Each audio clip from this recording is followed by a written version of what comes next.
So in summary, this first section here, the quadriceps matter a lot, and open chain exercises are the only way we can hit those quadricep muscles sufficiently enough in those all important first 3 to 6 months post-operatively. And we can't get there alone with just squats or lunges or leg presses.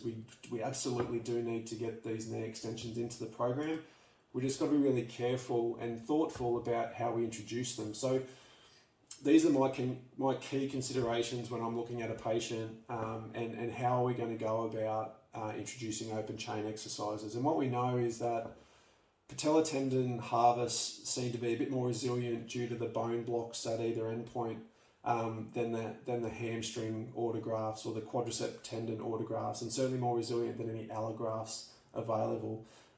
So we know that we can be a little bit more aggressive early with full range exercise with patella tendons. We just need to be aware that if we're going to go open chain with load with a patella tendon harvest, we just have to be cautious of that patellofemoral joint pain or that anterior knee pain, which often is upset when we go too aggressive. So it's just that juggling act. We know there is more resistance to strain behaviours, but we do know anterior knee pain is going to be an issue there. That's why isometric exercises are really, really helpful, which is my second point. So, if we want to introduce some really simple active exercise early, that's going to liven up that quadricep and improve that neural drive to that quadricep.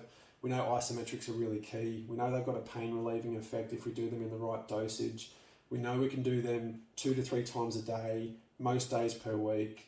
And they'd certainly be a really, really good exercise to introduce in those first 4 to 6 weeks post-operatively.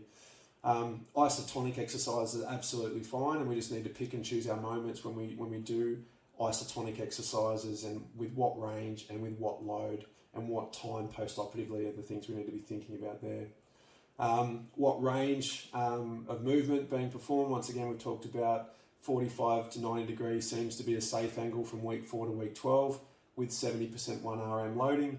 But then conversely, we need to be really careful with adding load and going that little bit extra as currently we're guided by the evidence.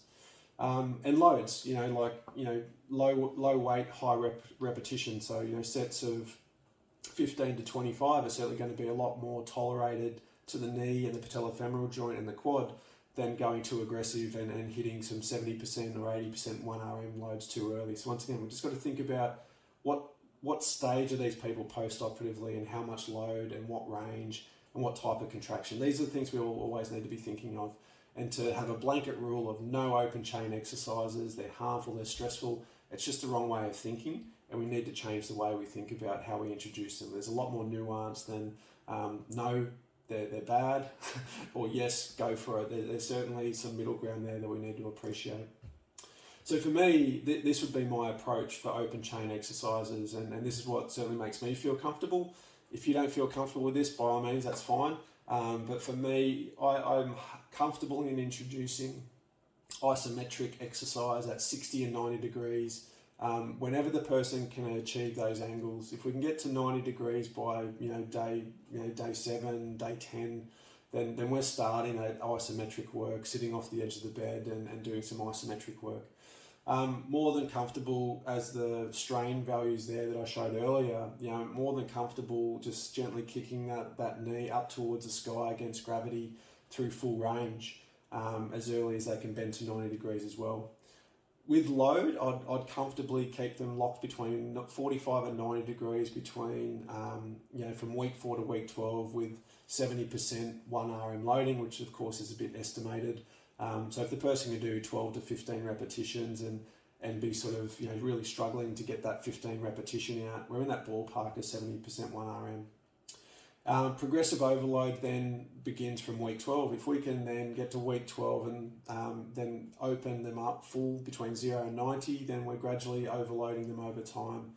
And then, of course, we're marrying up these open chain exercises with the traditional closed chain exercises as well. They are important, and it's not just a matter of we're only doing knee extensions. It's we're doing knee extensions and the other stuff as well.